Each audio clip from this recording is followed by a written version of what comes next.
friends, welcome to RD Education. So, in this class, we are going to learn about the noun case from the High School English Grammar and Composition book by Brennan Martin. So, let us begin. Before starting case, we have to know that what a case is. A case is a grammatical term regarding a manner of categorizing nouns, pronouns, adjectives, participles, and numerals according to their traditionally corresponding grammatical functions within a given phrase, or it can also be a sentence. Okay, it can both be a phrase and a sentence.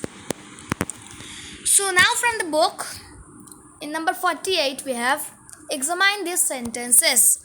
John threw a stone.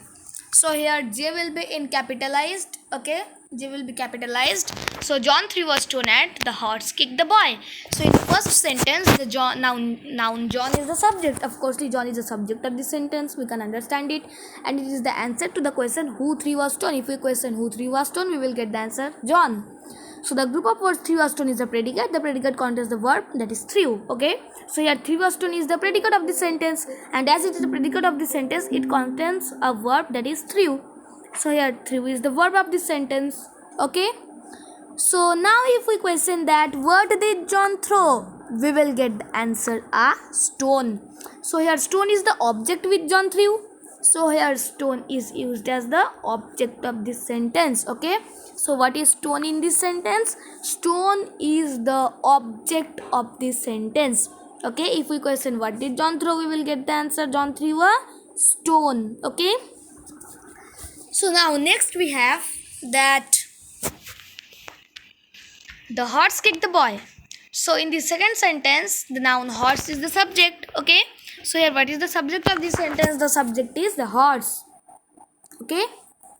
So it is the answer to the question who kicked the boy. If we question that who kicked the boy, we will get the answer the horse. Okay. So here the noun boy is the object of this sentence, because if we question that whom did the horse kick, we will get the answer the horse kicked the boy. That is why the boy is the object of the sentence. When a noun or pronoun is used as a subject of a verb, it is said to be nominative case. When a noun or pronoun is used as the object of a verb, it is said to be in objective or accusative case. Okay, so it is very important when it is used as the subject, it is said to be nominative case, and when it is used as the object of a verb, it is said to be objective case or also an accusative case.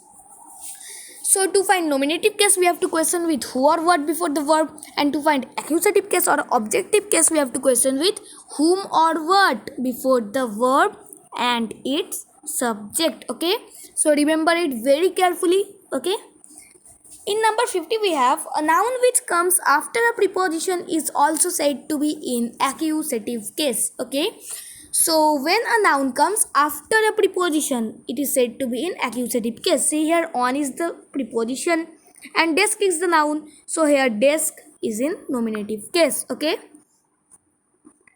So now read the following sentences. Hari broke the window and the window was broken. So in both sentences we can observe that window is there. But in the first sentence, it is used the object of the sentence, and in the second sentence, it is used as the subject of the sentence. Okay, so this is the difference between these two windows. So now it is told to compare. Rama gave a ball and Rama gave Hari a ball. So in each of the sentence, the noun ball is the object of gave. So here, what is the object? That is ball of verb that is gave. Okay. But if you observe in the second sentence, we are told that Hari was the person whom Rama gave a ball. Okay, so here Hari is the person to whom Rama gave a ball. So here Hari is the indirect object of this sentence. Okay, Hari is the indirect object and ball is the direct object of this sentence. And what is the position of an indirect object? It is immediately after the verb and before the direct object. See, gave is the verb and Hari is immediately after it, and it is also before the direct object, that is ball. Okay, so this is the indirect object. Okay, so this is the difference between the two sentences that we are comparing. So now there is a note that is Rama gave Hari a ball and Rama gave a ball to Hari. Same. Will you do me a favor and will you do a favor to me? Same. I bought Rama a ball and I bought a ball for Rama. Is same. Fetch the boy a book and fetch a book for the boy. She made Ruth a new dress and she made a new dress for Ruth. Get me a taxi and get a taxi for me. We see that the indirect object of a verb denotes the person to whom something is given or for whom something is done. So, what denotes an indirect object? For whom something is done or to whom something is given. Okay, so this denotes the indirect object in a sentence. Okay, so these pairs of sentences are same but they are explained. Okay, so now in 53 we have examine the sentence. This is Rama's umbrella. What does the phrase Rama's umbrella means? It means the umbrella belonging to Rama. So here the form of the noun Rama is changed to Ramas to show ownership or possession. Okay, so it is showing what? It is showing some ownership or possession.